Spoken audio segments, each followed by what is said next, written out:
adlaw. Mao kini ang nagunang balita hatod kaninyo sa Panabo City Information Office.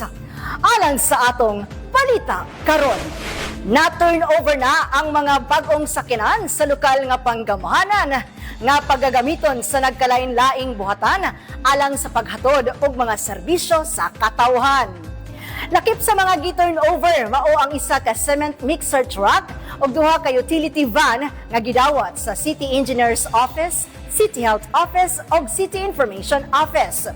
Ang mga sakinan gipalit aron mas mapaayo ang serbisyo sa lungsod ug mas mapadali ang mga operasyon sa tagsa-tagsa ka opisina. Ang seremonya gisugdan pinaagi sa usa ka panalangin nga gi-officiate ni Reverend Father Richard Arciso sa Santo Niño Parish. Gilauman nga pinaagi niini, mas epektibo na ang delivery sa serbisyo publiko. Ilabi na sa mga lugar nga nagkinahanglan og technical, medical og impormasyon nga tabang. Service to Panabuan, service to God. Alang sa mga bagong balita sa syudad, bisitaha ang official Facebook page sa Panabo City Information Office.